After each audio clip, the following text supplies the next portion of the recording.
Hello guys, for today's video guys, gagawa ako ng banana cake guys. Ito yung mga ingredients ko guys. Bale, ito 4 na saging. Tapos, 2 itlog. Tapos mayroong vanilya. Tapos may asin. Baking. Yan. Asin, baking soda. Tapos lalagyan natin ito ng yogurt. Siyempre, may sugar. At siyempre may rice milk. Guys, mix na natin guys. So guys, dirobin na natin yung saging, 4 na saging guys.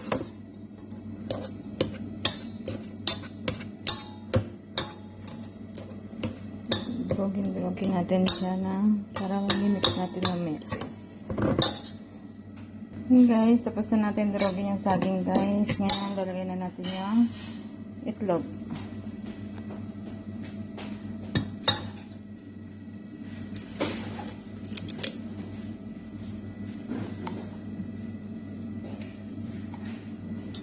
Kasi mamang sales. Lagay na natin 2 itlog. Lagay na namin ito yung 3/4 na. Yan, 3/4 na sugar guys. Lagay natin i-mix. Tapos, lagay natin ng 1/3 na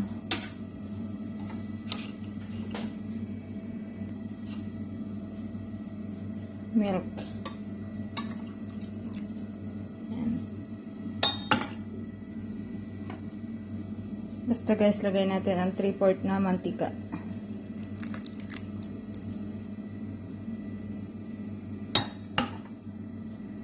After that, mix natin. Mix na natin muna siya guys. Para mag-combine lahat ng mga ingredients guys. Mix natin.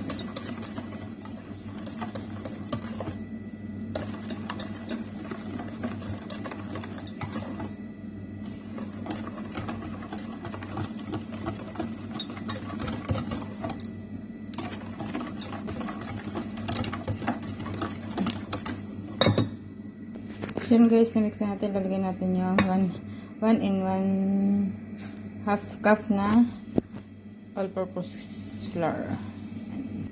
Lagay na din natin yung vanilla 1 teaspoon. Tapos, lagyan na din natin ng baking 1 teaspoon. Lagyan natin konti.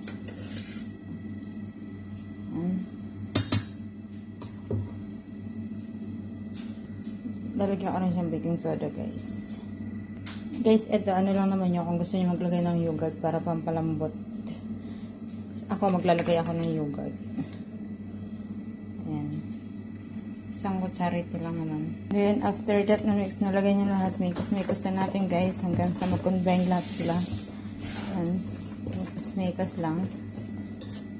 Ayan nga pala guys, nagpainit na rin ako ng oven doon para mainit na pagkatapos ko. Then guys, don't forget, yung mga hindi pa nakasubscribe sa YouTube channel ko, please subscribe my YouTube channel, Marimix Vlog. Yan. Ang mga update ko guys doon, mga yan sa pagluluto ko guys. Tapos, yung buhay OFW namin dito guys. Yan. Ito siya guys, okay na yung consistency niya. Ito guys, okay na siya guys. Ngayon guys, lilipat ko na siya sa lagayan natin. So guys, bago ko ilagay, syempre lalagyan ko muna, pahiran ko ng butter para hindi siya maglikit-likit.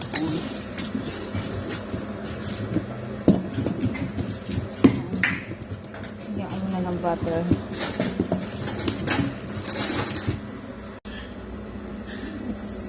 Lagay na natin sa lagayan guys. Ayan.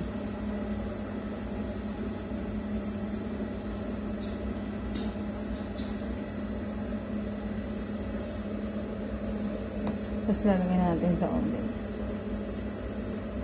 Gusto ko talaga ma-perfect yung pagluto nito banana cake guys. Kasi gusto kong gawin ko pag uwi ko sa Pinas. Gawin kong business. Kasi guys, sasalang na natin sa oven. 180 yung ano ko init. So, ito na yung tapos ngayong, ito na result ng banana cake na ginawa ko kanina guys. Ayan, luto na. So, guys, thank you for watching guys. Please subscribe my YouTube channel, my Mix Vlog. Bye bye. I love you all.